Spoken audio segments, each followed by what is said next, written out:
Eu acho que agora vai melhorar ainda mais. A gente vai começar dentro de pouquinhos minutos. Vamos só esperar que tem uma galera entrando. Estou vendo que tem muita gente aparecendo aqui. A gente estava com 48, já está com 60 pessoas subindo aqui na minha tela.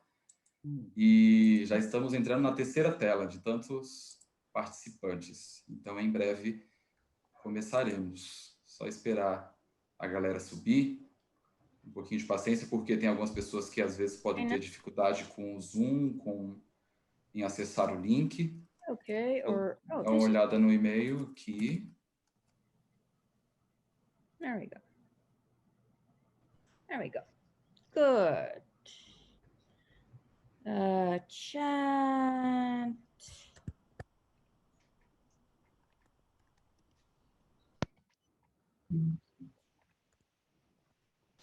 Entrou a Cleo.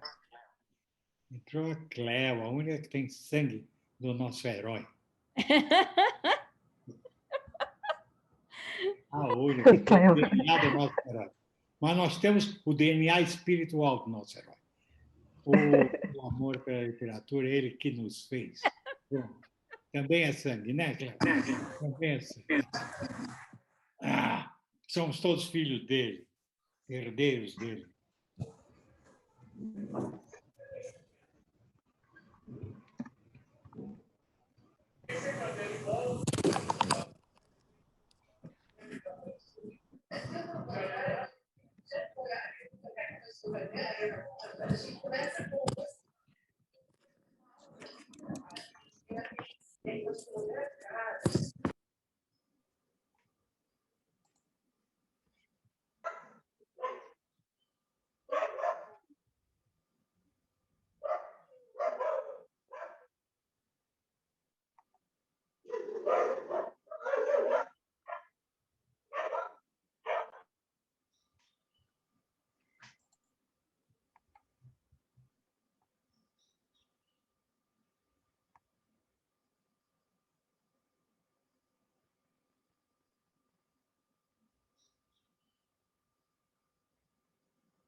Bom, pessoal, vamos conversar. Todos conseguem me escutar bem, o áudio e a câmera. Muito prazer, meu nome é José Mota, sou jornalista no Museu da Língua Portuguesa aqui em São Paulo, faço parte da equipe de comunicação do escritor Pedro Bandeira. A gente dá uma força um ao outro aí nas redes sociais, nesse trabalho que me dá um prazer enorme. É muito bom tê-los aqui, saber que todos clicaram no link, entraram, estão aqui participando. Só passar algumas regrinhas básicas aqui para a gente conseguir manter a reunião dentro do período estipulado, que termina às 20 horas. Então, a live tem duração de 1 hora. Já perguntaram aqui se é preciso abrir a câmera. Não precisa necessariamente, a não ser que você queira. Se você quiser, melhor, porque a gente que está aqui só vê um monte de coisa fechada, Preto. Então, se puder mostrar o rosto, agradecemos, mas também se tiver timidez, se é uma pessoa acanhada, não tem problema nenhum. Eu peço que durante a live, a não ser que você esteja falando, os microfones permaneçam desligados, porque às vezes dá um barulho e atrapalha as outras pessoas. O Pedro Bandeira vai fazer essa live com a escritora Silza Binhoto, já passo os detalhes, mas vocês todos são da plateia, podem se sentir à vontade para fazer perguntas. Se quiser fazer pergunta aqui no chat, eu anoto e passo para o Pedro, passo para a professora Silza. Peço que quem for falar, fazer a pergunta no microfone, com a câmera aberta, seja conciso, para dar oportunidade a todas as pessoas conseguir participar, falar, tirar a sua dúvida. Assuntos que não estão relacionados ao tema desta live, eu peço que vocês guardem um pouco, porque ao final dessa conversa, eu vou passar um outro link de um outro encontro, para aí sim, você poder falar sobre qualquer um outro assunto que não seja Monteiro Lobato e o racismo. Então, eu peço a gentileza, por favor, que a gente se concentre realmente nesse tema para a gente debater esse tema tão importante que é Monteiro Lobato e o racismo. Esse é o link original da live, essa live é gratuita e gravada. Caso a sala caia, você vai receber no seu e-mail original, aquele e-mail que você fez a inscrição no Google Forms, outro link para entrar automaticamente. Então, se a live cair, se de alguma forma foi invadido, algum hacker, você recebe outro link. Passadas essas informações, por que chegamos a essa ideia de discutir esse tema? Não é de agora que a obra de Monteiro Lobato é problematizada e relacionada ao racismo. Pensamos que é sintoma de um país sem sair da escravidão. Os livros de Lobato, eles refletem um momento da nossa história que precisa ser debatido com equilíbrio e argumentos sólidos nos dias de hoje. Por isso, estamos aqui todos reunidos. Para isso, o escritor Pedro Bandeira convidou a nossa querida amiga e professora de literatura brasileira e literatura infanto-juvenil da Universidade Federal de São Carlos, a professora Silza Binhoto. Ela tem uma pesquisa sobre Monteiro Lobato já há alguns anos, tem livro publicado sobre o criador do Sítio do Pica-Pau Amarelo e ela tem feito um debate muito lúcido abordando o tema na imprensa. Não é à toa que está aqui conosco e não é à toa que Pedro Bandeira não podia se furtar de debater um tema tão importante. Afinal de contas, a obra dele está intimamente relacionada, alguns livros mais especificamente, a Monteiro Lobato e a sua escrita e alguns de seus livros. Passadas essas informações, eu passo a palavra ao Pedro Bandeira, que vai dar boas-vindas. Em seguida, a professora Silza se apresente com as suas próprias palavras. Aqui foi um pequeno resumo, que, na verdade, não resume tudo o que Silza tem feito já nessa obra e nesse debate. Por favor, Pedro. Boa noite, meus queridos. Que bom estarmos aqui para discutir uma coisa que é muito importante para mim, pelo menos ele já é importante para provavelmente durante toda a minha vida. Eu já expliquei em vários momentos, falando de Lobato, quanto ele foi importante na minha vida. Eu acho que ele é a primeira influência masculina que eu tive na minha vida. Porque eu fui de uma casa onde a cultura, a leitura não era presente e a minha maneira de pensar foi moldada por ele. Ele me abriu a cabeça para um monte de coisa, não só da mitologia grega, né? Todo mundo adora a parte que ele fala da mitologia grega, que foi fantástica, mas muitas outras coisas. Minha própria primeira ideia política, primeira ideia de nacionalismo, de que o Brasil pode ir para frente, de pacifismo, foi dada por ele. Aí fui buscar outros livros que eu acho que eram na linha dele. Mas a genialidade dele vamos discutir depois.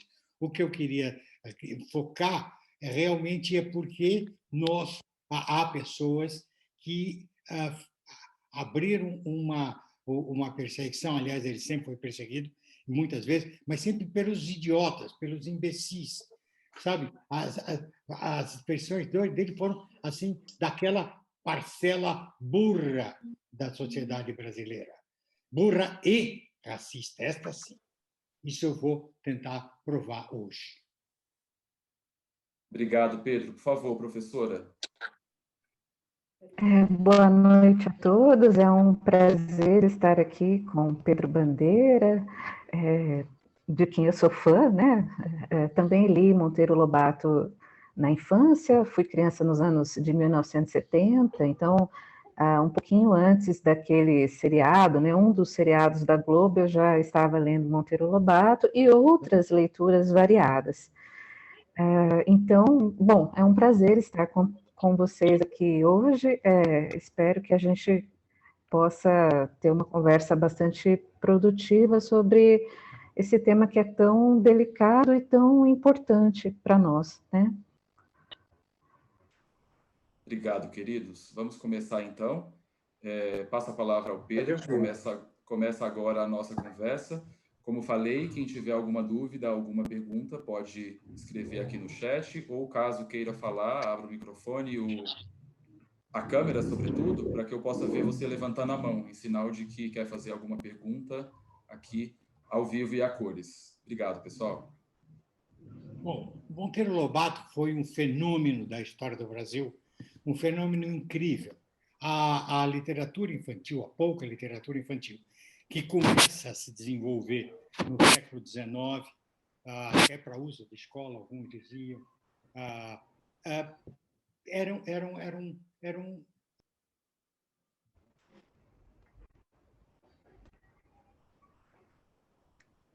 Pedro, seu microfone ficou mudo. Desculpem, microfone mudo. Eu tinha ficado mudo para não atrapalhar. Agora eu posso falar. Então, Monteiro Lobato, como eu estava dizendo, foi um fenômeno para mim, na minha opinião, mundial. Ele é o primeiro escritor a colocar o caminho que todos nós, eu e todos meus amigos, seguimos. Ele nos mostrou que para eu conversar com alguém determinado, por exemplo, a criança, o melhor é usar uma criança como protagonista. Tá? Isso geralmente não se usava. As crianças eram, até nos contos de fada, as crianças são objetos. Elas mais sofrem a ação do que promovem a ação. A Branca de Neve sofre um monte de coisa, e todas elas, a Rapunzel sofre um monte de coisa. E a primeira personagem que é centrada seria Alice. Mas Alice mergulha num sonho, como todos nós. É brilhante aquilo do corte entre várias ações que ocorrem no sonho da Alice. Mas a primeira que faz a história é em 1920, dezembro de 1920, um homem chamado José Bento Monteiro Lobato coloca uma criança motora da história. Narizinho é uma criança sozinha, que tem uma boneca e mais nada. Mora com duas senhoras e não tem com quem brincar, não tem, nem tem brinquedos de verdade. A boneca foi feita pela tia Anastácia, ela brinca com as coisas que tem, ela chega a brincar com um vidro de leite de magnésia de Philips, um vidro azul que vira personagem, com um sabugo que vira personagem, e a imaginação dela que faz tudo acontecer. Ela sonha na beira de um regato, ela sonha que um peixinho entra com um besouro cascudo, daí ela vai para dentro do rio, vive no rio, lá naturalmente, dialoga com os personagens, e mais tarde ele introduz um personagem que faz com que sua boneca fala. Na verdade, quem faz o que a boneca dela fala? A imaginação rica de Nariz. E era a minha imaginação rica que estava ali dentro, tá? Porque para mim Narizinho é o personagem motor da obra de Lobato, tá? Ele faz tudo acontecer em volta dela. Muito bem. Eu me apaixonei por isso, inclusive fiz uma pequena adaptação do primeiro livro, do livro de 1920. Lancei mão apenas da pílula falante do segundo do Rei Nações, para que Emília estivesse presente na história, falando, tá? Mas eu deixei só os sonhos, 2 sonhos de Narizinho, não todas as outras histórias que ele introduz ao fazer a antologia Renações de Narizinho. Embora eu tenha começado por Renações de Narizinho. Só que esse homem ficou adulto no começo do século XX. Ele vem do momento uma cidade escravocrata que liberta os escravos por um golpe. Um golpe. Não todo o movimento de pressão que havia, não foi esse movimento que libertou os escravos. Foram os próprios senhores que dominavam o império, que forçam a abolição dos escravos e forçam um golpe, que foi a República, e tomam o poder, aí só sem o rei, só tira o rei, mas o poder ainda é dos mesmos, que se mantém como escravos. A Lilia Schwartz fala muito bem, ela publicou agora um livro sobre a gripe espanhola, para comparar com a Covid, e ela mostra os patrões dos imigrantes que vêm para cá. Eles tratavam seus empregados, imigrantes, operários, como eles tratavam os escravos. Tá? Eles davam lá um salarinho, mas era brutal o tratamento deles. Eles talvez não pudessem chicotear os italianos, portugueses, espanhóis, que vinham pobres para trabalhar nas tecelagens do Matarazzo, inclusive, essas coisas todas. Mas eram brutais, eles só sabiam, o poder brasileiro só sabia ser brutal, extremamente racista. E o racismo era uma tendência mundial. acreditava-se mesmo que as pessoas se dividem, como se dividem em certas raças, e numa escadinha, primeiro os brancos, depois os negros, depois os asiáticos e até lá. E acreditava-se mesmo nisso no mundo inteiro. No mundo inteiro. A eugenia era algo ensinado nas faculdades de medicina. Há teses na Faculdade de Medicina da Universidade de São Paulo, pessoas que nem Lombroso e tal, vendo diferenças na conformação óssea do rosto dos judeus em contraposição dos ossos dos não-judeus. Então, isso era aceito assim, tranquilamente. O Neiva, que é o doutor Neiva, que é aquele que, para quem Lobato escrevia muito, era um eugenista forte, um defensor da eugenia. Ele era um homem que, inclusive, foi encarregado pelo governo de combater a gripe espanhola, tá? Em 18. E o Lobato escrevia muito para ele, escrevia como a gente fala com um amigo, tá? Quando você fala com um amigo, você não tem tanta peia. Você fala até bobagem, né? Eu quero que esse presidente morra. Você não quer que ele morra, mas você fala naquele que você está falando com um amigo, você não tem problema de dizer isso. Você não quer efetivamente isso, tá? Você fala aquilo por uma hora de... E ele falava, escrevia mesmo que ele falava assim, ele estava falando com alguém que não iria revelar. Aliás, não revela. O próprio Neiva não revela nada durante esse tempo. Mais tarde, fomos encontrar as cartas de Lobato, mas não temos as cartas do Neiva, né? Para comparar o que é que ele estava respondendo em cada momento. E ele fala lá umas coisas que você pode dizer, bobagem, não sei, é um estouro de alguém. Tá? Agora, ele era muito menos, aceitava muito menos o racismo do que todos da sua época. Do que todos da sua época. O tratamento que ele tem dos negros é de amor. Se você notar, a vovó mesmo de Narizinho é tia Anastácia. A dona Benta é aquela intelectual, boazinha e tal. Mas quem mima o tempo todo a Narizinho, como se fosse quase mãe dela, é tia Anastácia. Ela ama a tia Anastácia. Tem uma cena tão linda que ela vai pedir para a tia Anastácia fazer uma varinha de pesca para ela amarrar na Emília e deixar a Emília pescando na beira do rio. E ela fala daquele jeito assim, a tia Anastácia, faz uma varinha para mim. Faz, vá, pulando exatamente como faria na minha de 7 anos. Tá? Agora, com o maior carinho, ela, o que é que eu não faço para te agradar? O que é que eu não faço que você me pede? Diz tia Anastácia. Entende? É uma relação de amor incrível. Tá? Mais tarde, quando ele escreve outros livros, por exemplo, no primeiro livro, no qual me baseei, que é o livro 1920, não tem nenhum papel, senão a Narizinho interagindo com os personagens que ela sonha. Tá? E a Emília, até uma hora, ela se movimenta e briga com o Escorpião Negro, e aí já um personagem que ele não gostou, que ele abandonou.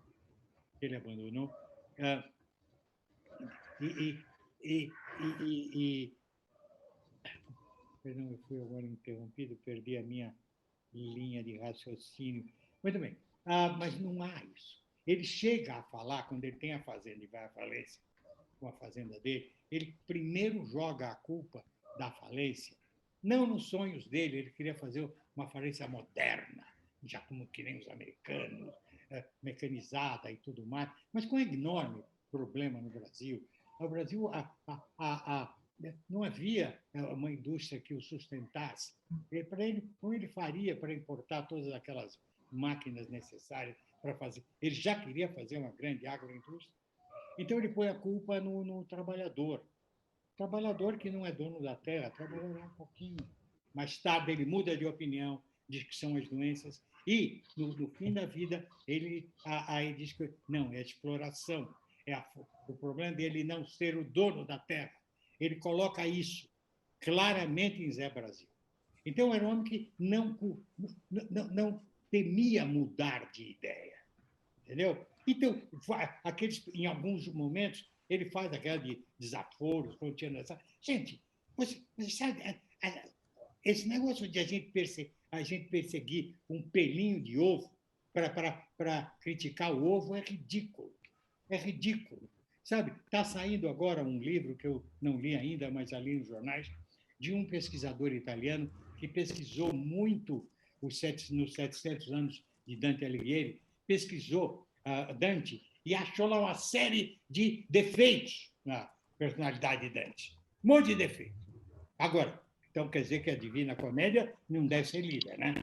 Porque esse sujeito achou uns defeitos no Dante. Ora, pelo amor de Deus. Sabe, eu acho que é o racista que vê racismo nos outros, caramba.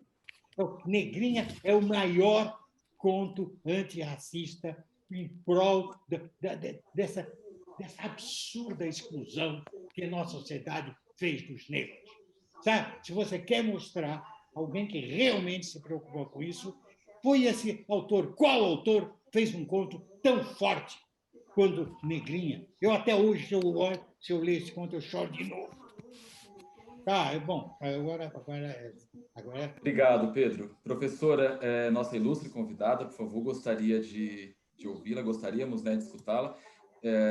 Partindo do ponto de vista, professora, de um artigo que a senhora escreveu outro dia no jornal Folha de São Paulo, onde a senhora fala que esse tema, ele precisa partir de noções mais aprofundadas e precisamos também avaliar o contexto histórico na qual a obra foi escrita. Gostaria que a senhora falasse um pouco disso também, levando em conta as informações que o Pedro acabou de passar, o ponto de vista dele. Por favor, professora. Tá, ok, obrigada. Bem, minha fala vai ser um pouco menos apaixonada, né, do que a do Pedro, porque como profissional da área de ciências humanas, nós somos das ciências humanas, mas nós somos cientistas, e nós precisamos trabalhar com bastante rigor, né, quando a gente formula hipóteses, quando a gente dá opiniões. Então, no caso do Monteiro Lobato, né, aproveitando tudo que o Pedro falou, nós vamos começar, assim, eu acho que há 3 problemas a respeito dos quais a gente pode conversar. O primeiro é com relação à biografia do Lobato, né? Então, como é que a gente pode defini-lo como racista ou não racista, a partir de quais documentos, como fazer isso, o que levar em conta. O segundo problema é, sendo racista ou não sendo racista, ou mais ou menos racista, enfim, o que a gente pensar da vida do Lobato, como entender a obra dele, porque nem sempre a obra de um autor está intimamente ligada às ideias que ele defendeu em vida, enfim. E o terceiro problema que as pessoas têm debatido muito, são as leituras que se fazem da obra do Monteiro Lobato, né? Então, como é que a obra dele está sendo lida hoje, 100 anos depois de ele começar a escrever? Então, com relação à biografia, né, o Pedro mencionou uma carta para o médico Arthur Neiva, existem cartas também para o Renato Kell, né, algumas cartas que realmente são bastante chocantes para nós hoje, porque em uma delas ele diz, o país que não consegue se mobilizar para ter uma Ku Klux Klan e acabar com as pessoas negras, não vale nada, né? Bom, isso é extremamente chocante. Então, como é que a gente lida, né? Então, tem essas cartas para o Renato Kell, existem algumas cartas para o Arthur Neiva. Como é que a gente interpreta isso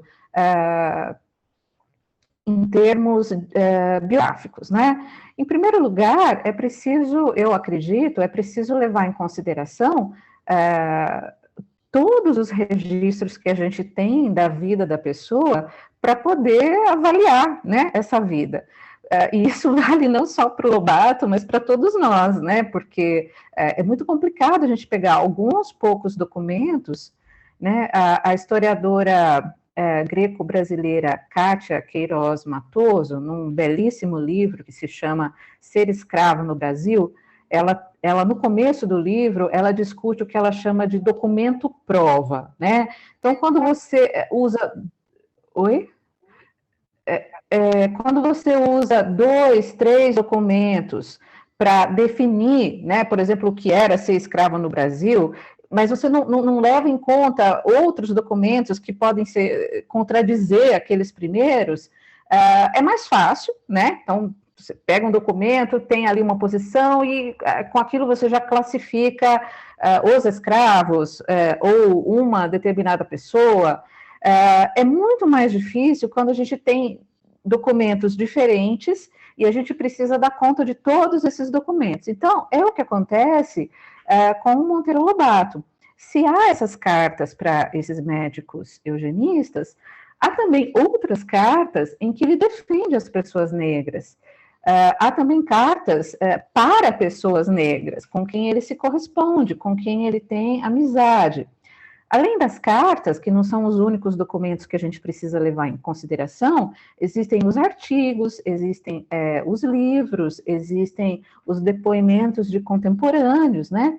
Então, naquele artigo que você mencionou na Folha, eu defendo um debate com mais nuances a respeito do Monteiro Lobato, porque o que eu via era assim, bom, por causa dessas cartas, ele é racista, ponto final.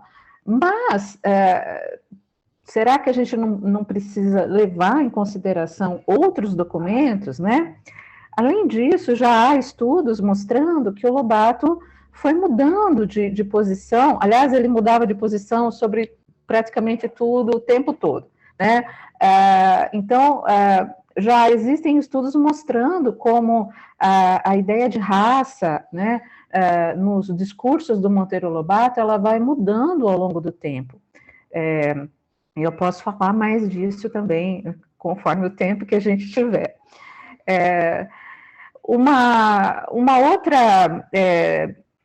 outra questão importante que eu muito rapidamente abordei naquele artigo é que, como a obra do Lobato ela é algo muito singular na nossa literatura, porque livros infantis, eles não costumam permanecer tantas décadas sendo lidos, né? Como os livros infantis, eles tratam diretamente, né, com aquela cultura mais imediata da criança, as brincadeiras, os brinquedos, né, os costumes, e como isso muda muito rapidamente, assim como mudam também rapidamente os critérios do que é considerado adequado para a infância, do que é a infância, os livros vão sendo substituídos. Então, por exemplo, eu falei que eu fui criança nos anos de 1970, eu amava autores como Ganimedes José, Orígenes Lessa, Edi Lima, Lúcia Machado de Almeida, né, antes de eu ler o Pedro Bandeira, nos anos 80. Bom, esses autores circularam, eles foram vendidos, foram adotados em escola, eles escreveram sobre personagens negras, por exemplo. Eu li todos na biblioteca da minha cidade, Santa Bárbara do Oeste, né, que eu frequentava quando criança. E hoje, para a gente encontrar livro do Ganimedes José, que foi um maravilhoso autor, só em sebo, não tem mais, ele não é mais editado. Isso foi ontem, né? Estou eu aqui, eu era criança, lia. Então, esse é um exemplo de como os livros infantis, eles vão sendo substituídos, porque, claro, né? Quando eu era criança, era comum nos livros as crianças brincarem com canivete, crianças soltar fogo de artifício, né? As pessoas fumarem nos livros, né? Matar passarinho, caçar passarinho. Aí, bom, esses critérios, isso não é mais adequado para criança. Criança não pode nem cigarrinho de chocolate, né? Os critérios vão mudando, os livros infantis vão se adaptando. Então, assim, é muito, muito, muito difícil livros para crianças atravessarem um século como os do Lobato atravessaram. É um time seleto, como o Pedro falou, Alice no País das Maravilhas, do Lewis Carroll, o Peter Pan, do James Barrie, o Andersen, né, com alguns contos de Andersen, o Pinóquio, do Collodi. Então, são livros que e a gente pode conversar mais sobre eles, também vão sendo adaptados, porque os costumes vão mudando. Então, quando a minha pesquisa atual surgiu, porque a gente sabe muito pouco sobre os livros que circulavam no Brasil quando o Lobato escreveu a sua obra. Eles desapareceram. Eles, assim, são raríssimos. A gente não consegue mais encontrar os livros com os quais a obra do Lobato dialogava. Então, muita coisa que está nos livros do Lobato e que é um diálogo, às vezes, crítico e cáustico com outros livros infantis que circulavam, hoje parece tudo invenção do Lobato, porque a gente não tem mais as referências, né, dos livros que então circulavam, que hoje estão completamente esquecidos. E aí eu posso dar alguns exemplos, se vocês quiserem, com calma, né? E aí a questão da leitura, ela também é complexa, né? O Pedro já deu a dica, o Lobato foi sempre perseguido, as leituras da obra infantil dele vão mudando muito ao longo das décadas, né?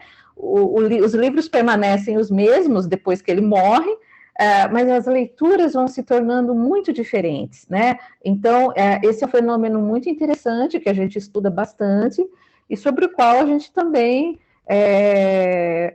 pode falar mais. Então, conforme vocês quiserem, eu acho que a gente pode debater mais o problema da biografia, se a eugenia aparece ou não aparece na obra infantil, né? Isso é uma coisa importante. Eu tenho algumas opiniões sobre isso, posso compartilhar.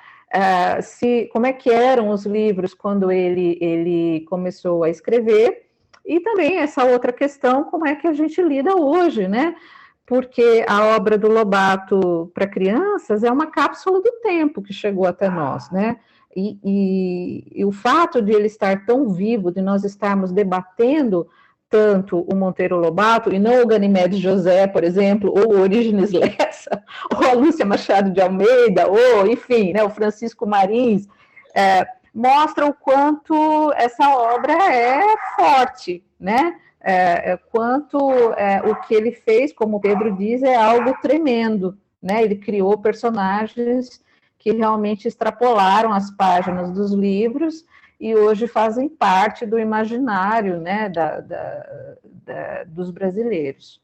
Legal, professora, muito legal. Acho que só um minuto, Pedro. Acho que você tocou num tema muito importante, que é como ler Pedro Bandeira. Como ler Pedro Bandeira, não. Como ler Pedro Bandeira também, né? Mas como ler Monteiro Lobato nos dias de hoje. Eu acho que é um assunto que a gente deve ser debatido aqui, né? Conforme a gente combinou um pouco. Mas só passar a palavra para o Pedro, que eu acho que ele tem alguma coisa para falar, que está com a mãozinha levantada ali. Diga, Pedro. Seu microfone está mudo. Pedro, seu microfone está desligado. A Silvia disse que tem uma série de pequenos detalhes que ela pesquisou, pesquisou profundamente durante anos, tudo de Lobato, da personalidade. Mas eu queria levar um pontinho só. No primeiro livro, de 1920, ele não descreve a menina como descreve depois. Ele diz que ela é uma menina de 7 anos, ponto. Agora, a ilustração vai para um italiano, um descendente italiano chamado Voltolino. Então, ele pega uma menina brasileira que vive no Vale do Paraíba, filha de, sei lá, de quem, porque ele nunca diz de quem são os pais de Narizinho. Aí o Voltolino bota uma menina loira, amarelo, assim na capa, enorme. O Belmonte depois faz uma também com ela amarela. Mais tarde ela passa a ter cabelinho preto.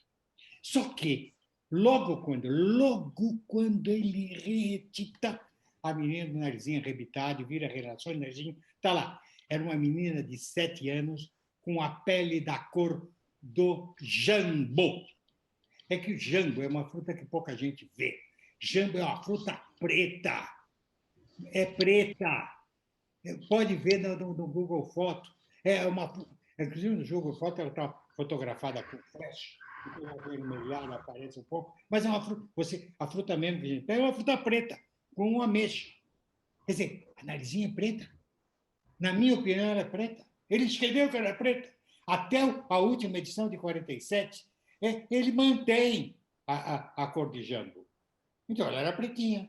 Esse racista faz o seu grande personagem, que Narizinho na minha opinião, o maior personagem dele. Há outros maravilhosos nos contos, que eu amo.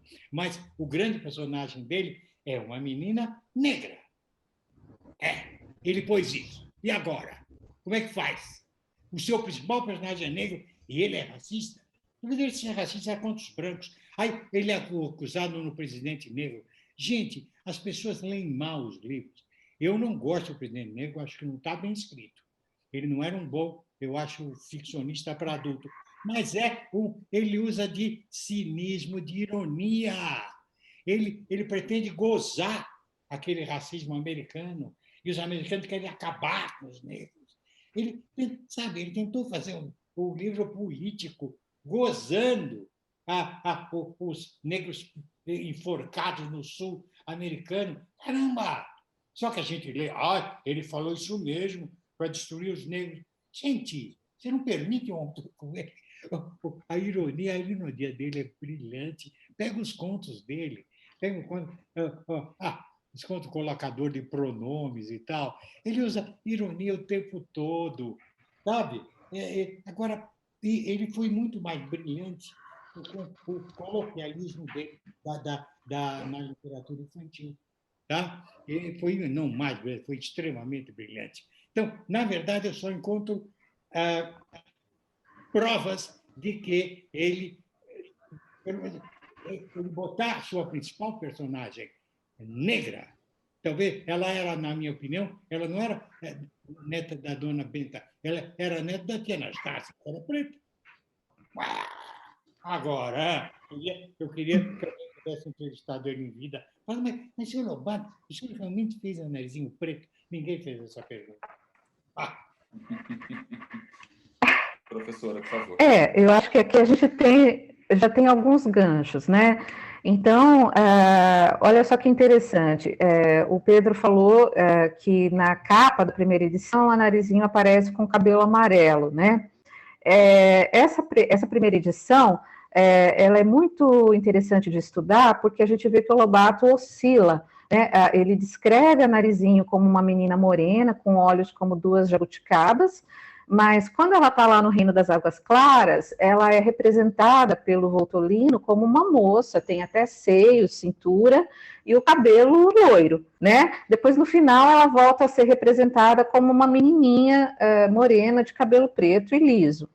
Então, é possível que o Lobato estivesse ainda construindo a personagem, né? As personagens, como o Pedro falou, dos contos de fada, que circulavam muito na época, elas são jovens adultas. Então, existe nessa primeira...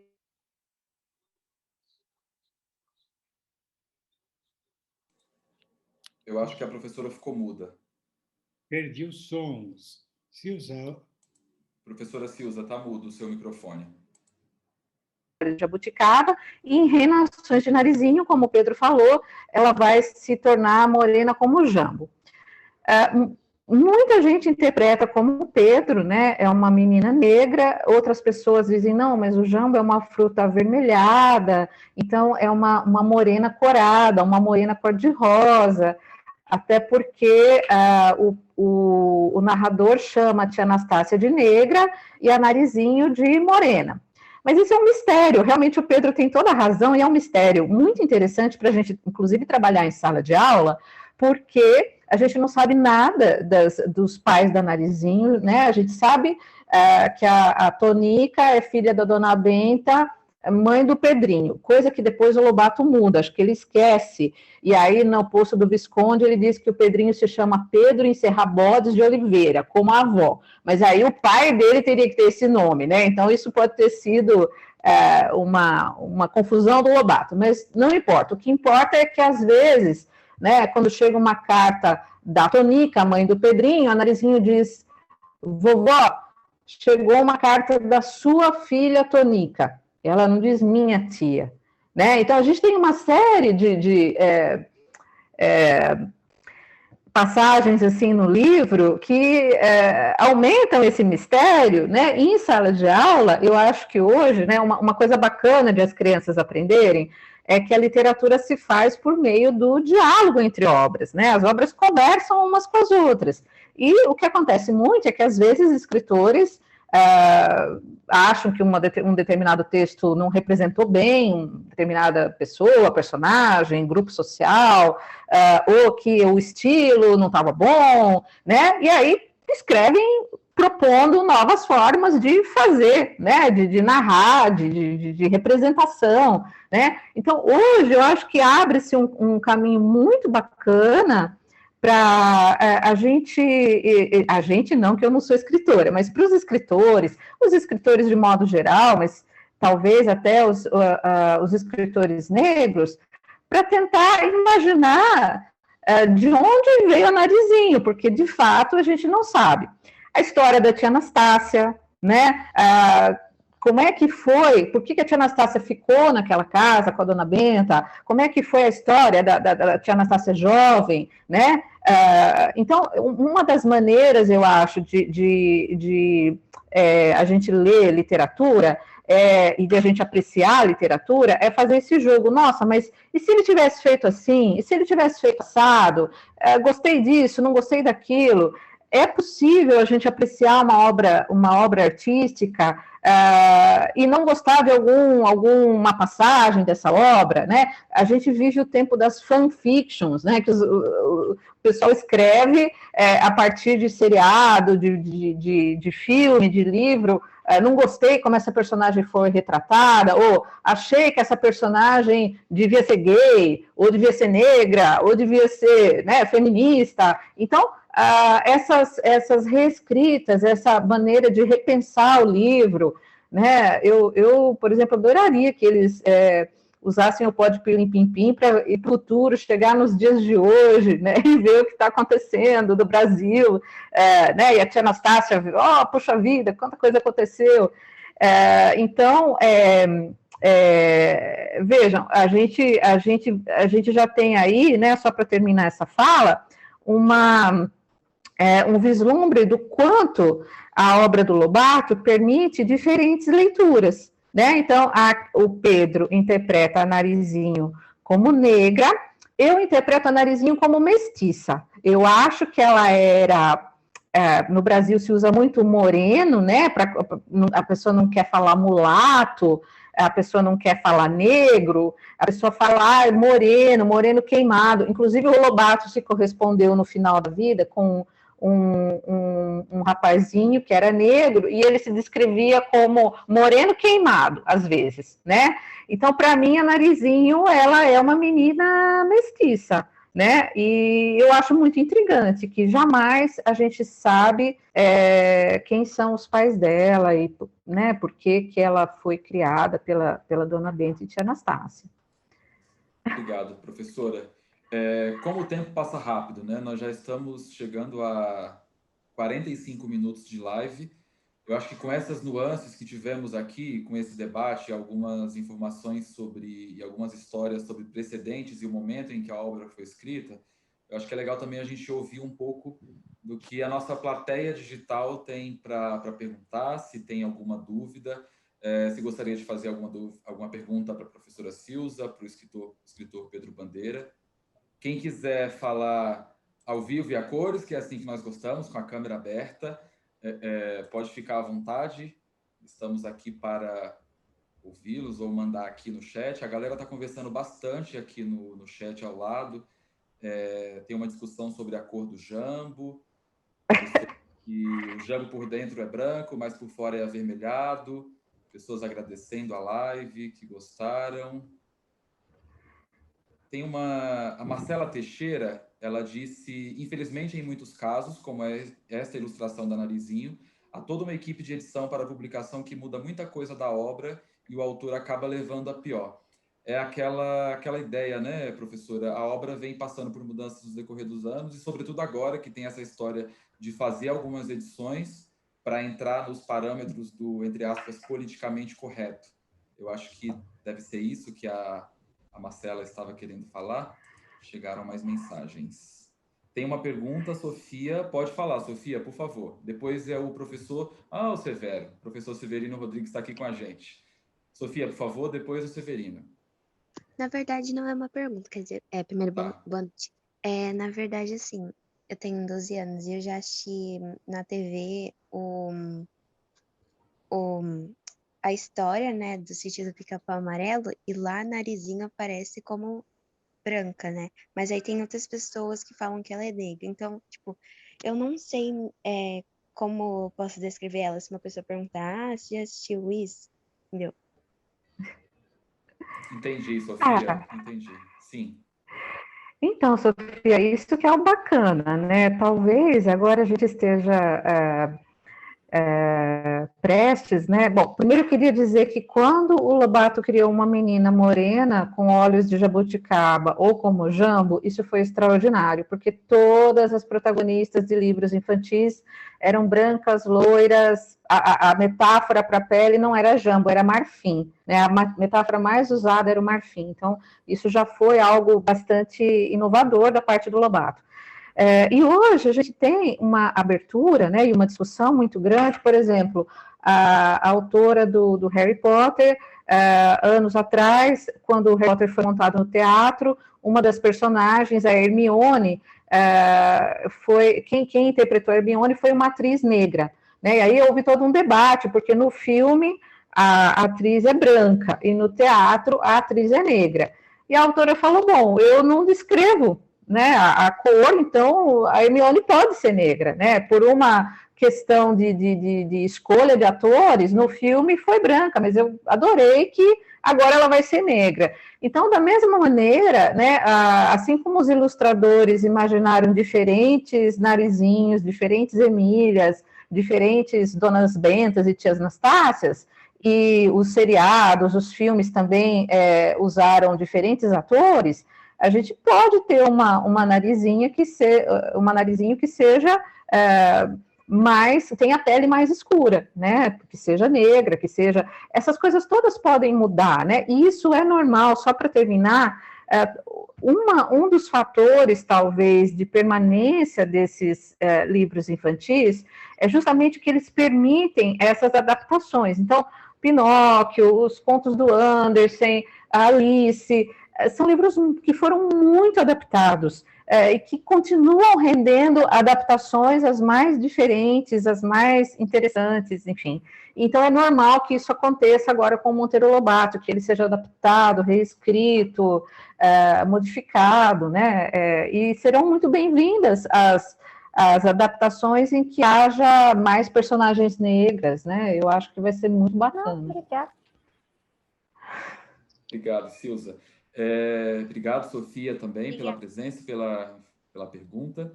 Severino Rodrigues, meu querido professor pernambucano, diga. Boa noite, Pedro, boa noite, Zé, boa noite, professora Silza. Gostei muito da sua fala. Na verdade, são meio duas perguntas, né, mais breves. A primeira é, no atual contexto de hoje, eu acredito que vai ter sempre alguém que vai, digamos, negar as possibilidades de leitura da obra de Lobato e outros vão defender que seja lida com criticidade. Uhum.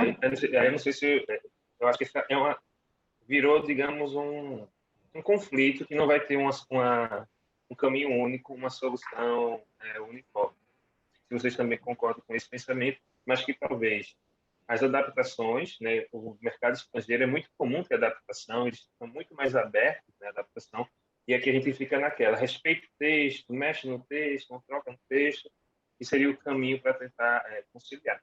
E foi retomado alguns clássicos, né, Alice no País das Maravilhas, e se a gente pensar nos clássicos de ouro, Pinóquio, O Mágico de Oz, Peter Pan, e essas obras, a gente fazer uma leitura crítica aos olhos de hoje, a gente vai encontrar coisas ali que incomodam, né? Aí, nas caçadas de Pedrinho e Narizinho vão ali caçar a onça com uma faca de passar manteiga, né? E aí tem toda aquela discussão sobre a questão da onça, da preservação. Porém, no Mágico de Oz, né, tem um homem de lata com um machado que sai cortando cabeças de lobo e não se comenta sobre ali uma agressão ou uma violência. Porque parece que nós, no Brasil, tem imensa polêmica com os nossos livros do que com outros livros de fora. Ou eu estou errado, posso não estar observando. Obrigado. Severino, você está muito certo, né? Esses outros livros infantis provocam bastante polêmica também, né? Nos Estados Unidos, existem muitas discussões sobre o Mágico de Oz, sobre todos esses livros, né? E o que a gente... Bom, então você falou várias coisas, né? O livro, não vamos chegar a um consenso. Primeiro problema que a gente não tem pesquisas no Brasil sobre como as crianças leem qualquer coisa, né? Não só a Monteiro Lobato. Então, o que as crianças estão lendo, como elas leem, nas escolas, né? Que é a grande questão, todo mundo fala, mas a criança vai estar na escola e ela vai ouvir aquela leitura em voz alta e ela vai ser incomodada. A gente não tem nem, né, em outros países existem muitas pesquisas sobre como é que as crianças leem. Como o Pedro disse, as crianças leem de maneira muito diferente do que a gente imagina. E, aliás, geralmente de maneira muito surpreendente, né? E elas não costumam ser leitoras passivas, né? Elas costumam dizer, olha, não gostei disso, como a tia Anastácia foi tratada, detestei que o Pedrinho chutou o rabicó, a onça, essa coisa da onça, todas as minhas experiências com criança que leram, né, elas até percebem coisas como, por que eles não conversaram com a onça? Se as onças falam, por que eles não falaram com essa onça, né?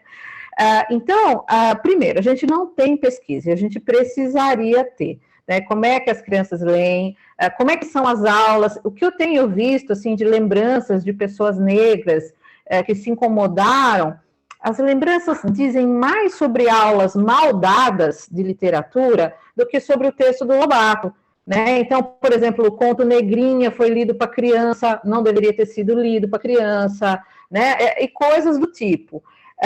Então, a gente precisa muito de pesquisa, né? Primeiro, as crianças estão lendo Lobato? Segundo, leituras diversificadas. Parece que a gente só lê Lobato na escola. Não é isso. A gente precisa ler tudo, né? As crianças... Hoje a gente tem autores maravilhosos, com protagonistas negras espetaculares, né? Então, assim, as crianças precisam ter uma diversidade de leitura muito grande, comparar os textos, aprender. E as bases curriculares nacionais, elas até prevêem, como o Severino deve saber, que a gente escute as crianças, que as crianças possam falar, que o ambiente seja acolhedor, que a gente conheça o repertório das crianças, que as leituras sejam diversificadas, que elas conheçam, que elas aprendam o contexto de circulação do livro, como é que os livros nascem, tem ilustrador, tem editor, né? Que elas comecem a aprender a complexidade do mundo letrado e seus produtos culturais. Então, a gente precisa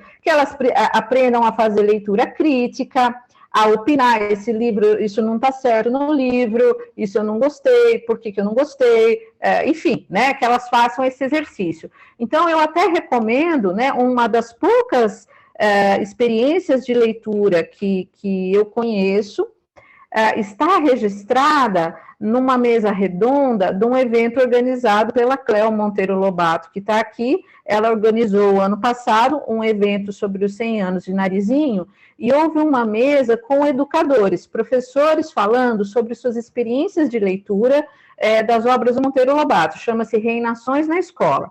Então, foram duas professoras, uma delas a Renata Codagão, uma professora negra. Então, essa professora negra contou como ela, na infância, leu Monteiro Lobato, como ela lidou, né, com o retrato que o Lobato faz das personagens negras, e como ela trabalha Monteiro Lobato na sala de aula com os alunos negros.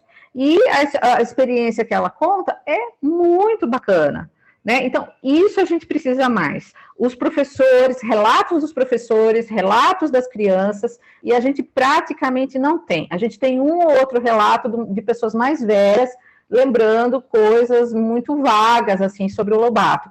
Super importante, super valioso, mas a gente ainda não tem material para saber como é que o Lobato está sendo lido, se é que ele está sendo lido, né? Obrigado, professora. Oi, claro, Pedro, sim.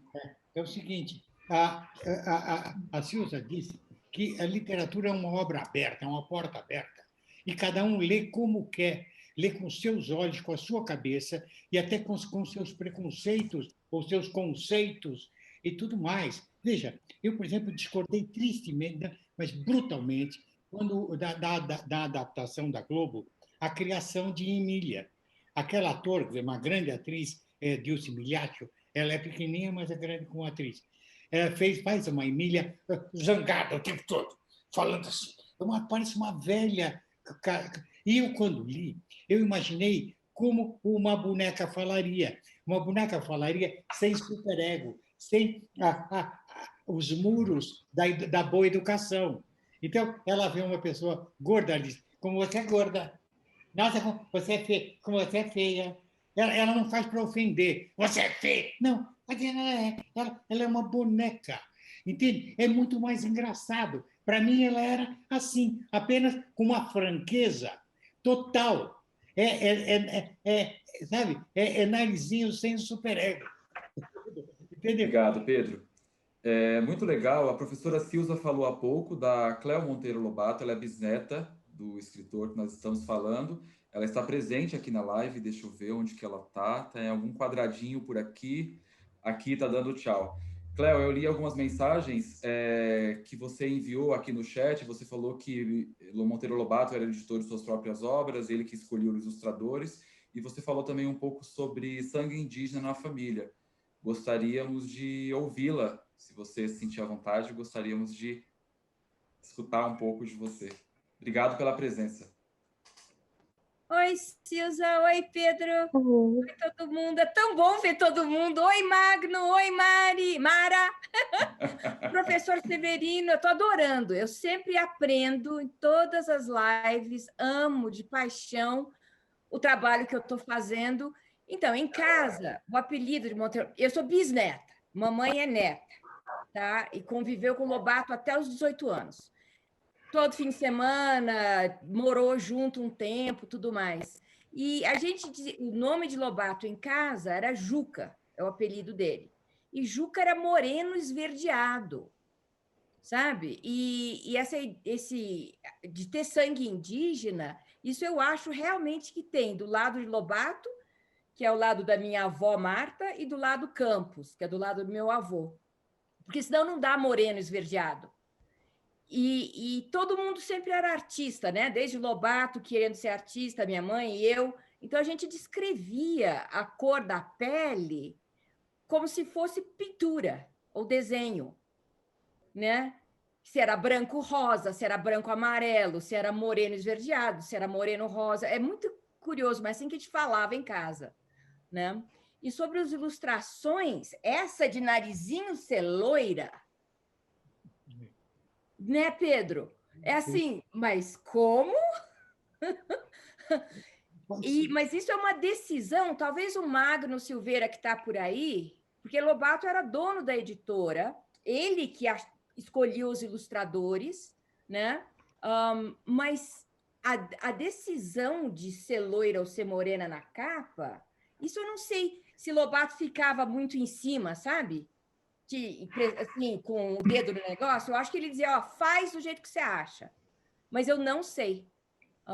Meu avô foi um dos ilustradores, o J.U. Campos. E eu sei que Lobato dava muita opinião na vida artística de J.U. Campos. Ajudei em alguma coisa? Muito obrigado, Cléo. Muito obrigado. Nós temos algumas pessoas aqui que estão perguntando. A Soraya já está com a mão levantada há alguns minutos. Por favor, Soraya, gostaríamos de ouvi-la de uma maneira bem concisa, porque já estamos chegando na nossa hora. Depois da Soraya, tem mais uma outra pessoa que falou que queria fazer uma pergunta. Soraya. Eu acho que é o Magno, se não me engano. Acho que é. Pois não, Soraya, por favor. Oi, gente, boa noite, primeiramente. Eu queria saber sobre a análise de vocês sobre o conto Negrinha, com relação ao racismo, entre outras coisas. Eu acho lindíssimo, Negrinha, a crueldade daquela dona de escravo, que trata a criança pior do que trataria um cachorro, que faz aquilo de botar um ovo na água fervendo dentro da boca da criança. Quer dizer, é de uma crueldade, é algo assim que demonstra, olha como os donos tratavam os escravos. A criança morre de sonho. Ela sonha com uma boneca. Olha, a coisa é tão dramática. Como ele conseguiu isso? Talvez ele tenha visto quando menino ou ouvido falar de uma mulher que fez esse absurdo de colocar o ovo quente na boca de uma criança, de uma menina. Mas, olha, aquilo para mim ainda é um choque. Assim, é um choque enorme. E eu acho que ele fez para chocar mesmo, para mostrar como a coisa era. Agora, quer ver mais? No bugio moqueado, que é aquele viajante que vai almoçar na casa de um fazendeiro, a esposa do fazendeiro é uma mulher branca, parece um fantasma. E eles almoçam e ele fala, não, ela não vai comer isso. Ela tem a comida dela especial, que é bugio moqueado. Quer dizer, bugio moqueado, a mulher dele havia traído a ele com um negro. Ele mata o negro e moqueia o negro e faz a mulher comer pedaços do amante. Veja como ele era. Uau! Mas era hipermoderno. E sempre existe isso. A mulher dele traiu com um negro. E tudo isso aparece nas histórias dele. E olha, ele é tão rico, viu, Soraya? Ele é tão rico que a gente não consegue pegar todos os ângulos dele. Olha, desde 7 anos de idade até agora 80, eu não faço outra coisa senão lê-lo. E ele me surpreende a cada vírgula. É uma loucura. Pedro, outra pergunta dentro dessa. Então, ele não pode ser considerado racista ou pode, por conta desse conto? Não pode. Ao contrário, esse conto ele está denunciando o racismo. Ele está denunciando com isso, né? É uma denúncia da brutalidade com que nós tratamos os negros. Ao contrário, eles demonstram antirracista. Tá? Mas essa interpretação que muitos têm também é uma demonstração, uma interpretação, de que muitos entendem que ele é racista por conta desse conto, porque quando eu li ele, eu estava no 2º ano do colegial, e foi um alvoroço na sala de aula, porque todo mundo ficou horrorizado com como ele escreveu a negrinha, né, como ele escreveu o conto, e todo mundo, até eu, entendia isso como um ato racista. Entende? Soraya, como é que ele pode ser racista? Ele está denunciando uma brutalidade. Se ele pusesse um negro no cepo sendo chicoteado, ele acha que está certo ou ele está denunciando o fato de os brancos tratarem mal os negros? Então, a forma que ele escreveu é para falar sobre, tentar mostrar como foi isso e como isso era errado. Claro, é uma branca que faz isso. Ele está dizendo que é absurdo. A criança morre, ela morre de amor por uma boneca, para ele mostrar, meu Deus, como foram tratadas até crianças. É uma denúncia.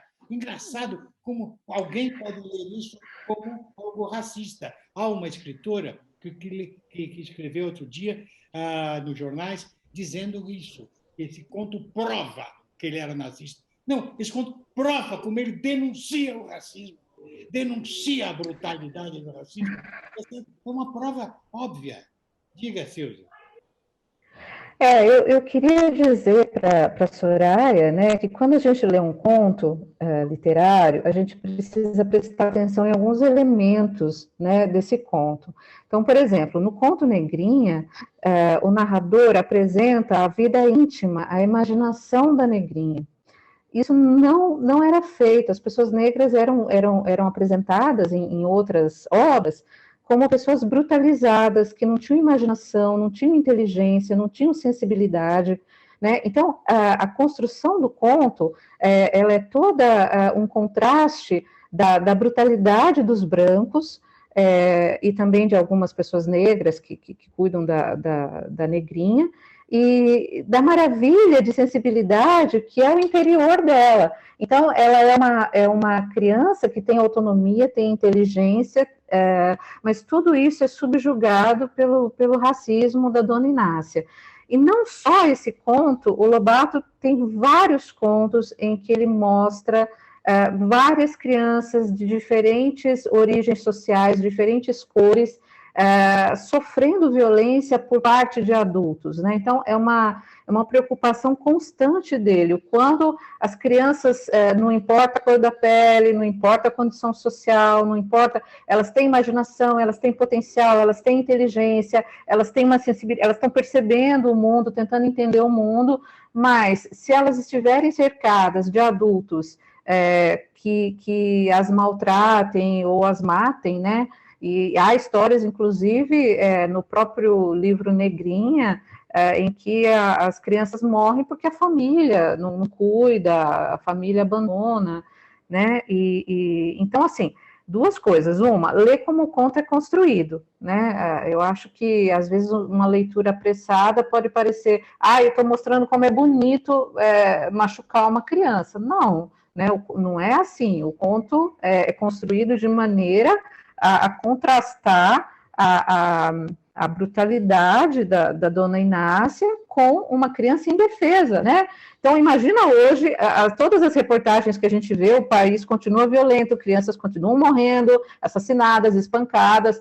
Imagina que a literatura pode fazer isso, né? A literatura pode, o escritor pode dar voz e mostrar o interior de uma personagem, de uma menina negra, que era vista como coisa, mas que nós, leitores, percebemos que não era coisa, né? Obrigado, professora. Veja, Negrinha é construída como protagonista. Ele primeiro faz com que o leitor se apaixone por aquela criança e mostra a dona Inácia como um monstro, como o Drácula. Então, quando a dona Inácia... Claro que ele está defendendo a menina é um amor, eu quero pegar ela no colo. De repente vem aquele... fazendo... Literalmente é óbvio isso. Pessoal, só... apaixona primeiro por ela. Legal, obrigado, Pedro. Só para a gente encerrar aqui, já estamos passando da hora, mas não podemos deixar de escutar a Maíra, que já está com a mão levantada há alguns minutos. Por favor, Maíra, a sua fala. Deu cãibra, brincadeira. Boa noite. Eu queria só falar 2 pontos. Primeiro, que um autor racista pode escrever uma obra não racista. Nem tudo que a gente coloca nos livros é 100% o que a gente pensa, o que a gente sente. Então, uma coisa é discutir se o Lobato era uma pessoa racista ou se há traços de racismo na literatura do Lobato. São 2 coisas que é preciso separar. E aí eu fico com um questionamento que é como a criança negra se sente ao ler Negra de Estimação, Negra Beiçuda, na obra do Lobato, sabendo como as crianças são cruéis em sala de aula, no convívio entre elas. Então, eu acho que uma coisa que a gente tinha que levar em consideração é que, a partir do momento que alguma pessoa negra se sente ofendida com esse tipo de fala, né, de narrativa, a gente deveria repensar se Lobato deveria entrar na íntegra em sala de aula, o texto íntegro na sala de aula. E aí eu queria ouvir a opinião do Pedro da Silva sobre isso. Eu acho que não. Tanto que na minha adaptação eu pus a cozinheira, a grande cozinheira, não pus o Negra de Estimação. Porque isso era assim, não é mais, não precisa manter. E outra coisa, eu sou contra a Emília xingar a tia Anastácia, porque a Emília sempre viveu com a Narizinho. Quando passa a falar, ela tem que falar aquilo que sempre ouviu de Narizinho. Se ele põe a Emília xingando a tia Anastácia, é porque Narizinho gostaria de xingá-la, não faz sentido literário.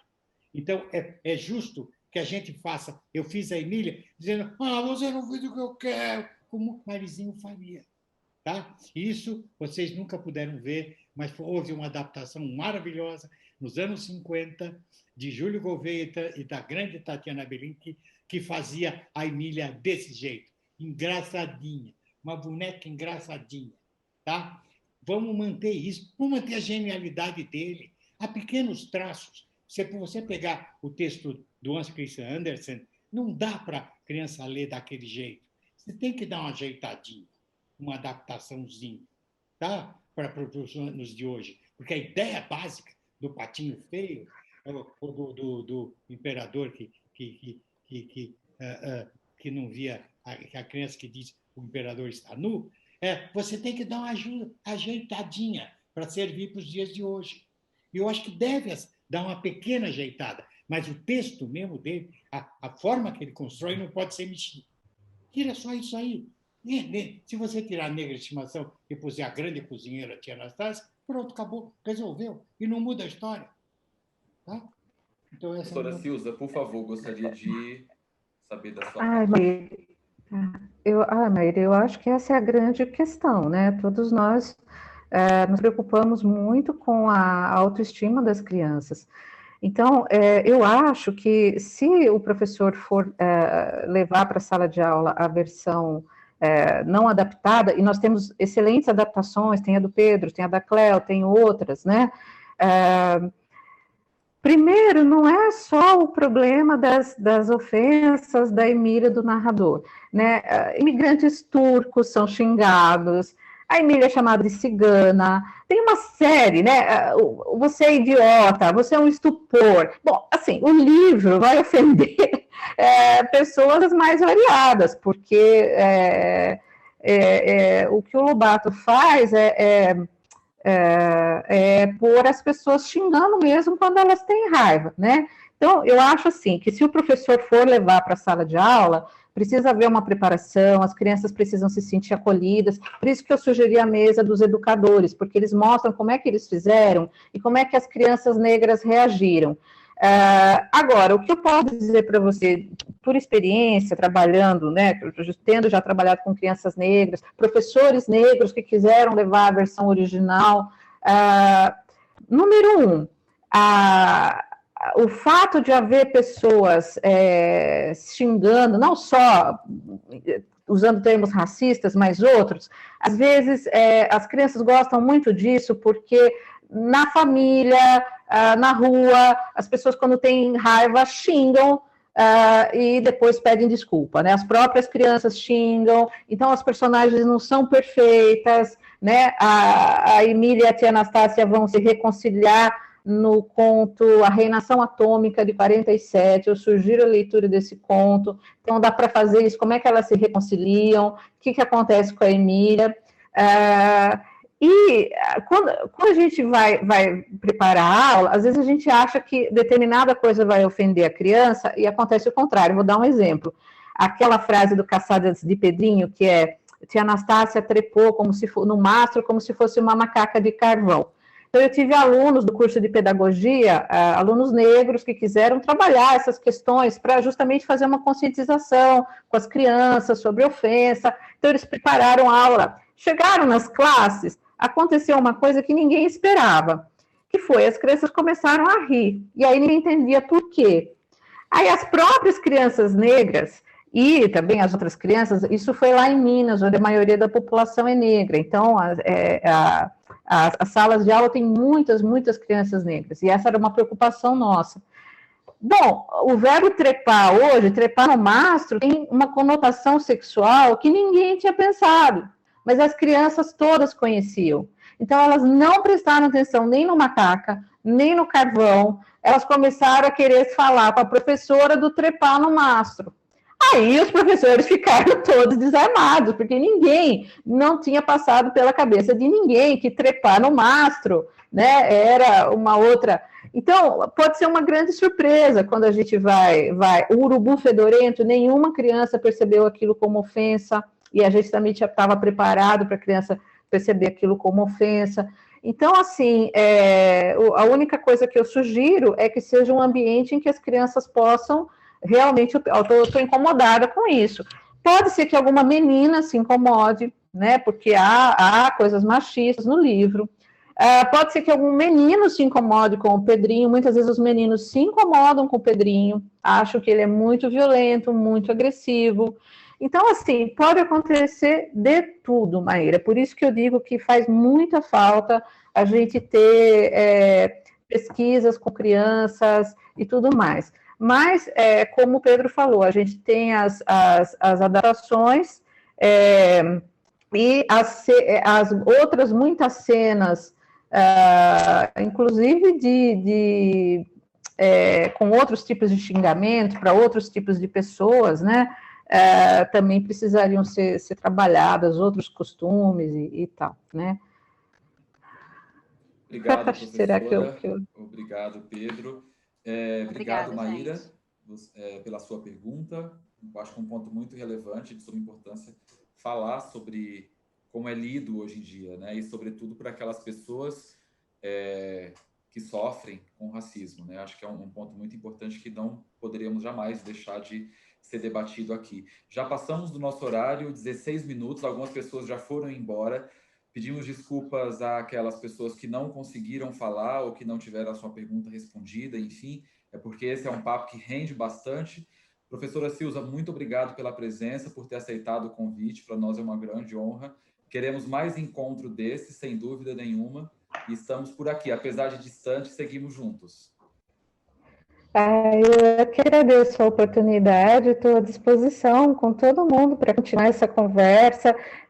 Sinto que algumas perguntas não puderam ser respondidas, gostaria de comentá-las. Sobre as leituras das crianças, ainda havia muito o que dizer, né, sobre o modo como ele constrói, ele trata as tensões raciais, acho que haveria muito o que falar ainda. É uma pena que passou tão rápido, mas foi uma delícia conversar com vocês e com o Pedro Bandeira. Muitíssimo obrigada. Muito obrigado, professora. Então, chegamos ao fim, só escutar um tchau do Pedro e eu volto aqui só mais um minuto, prometo, para só passar um link para vocês, uma novidade. Obrigado, queridos. Obrigado, Silza.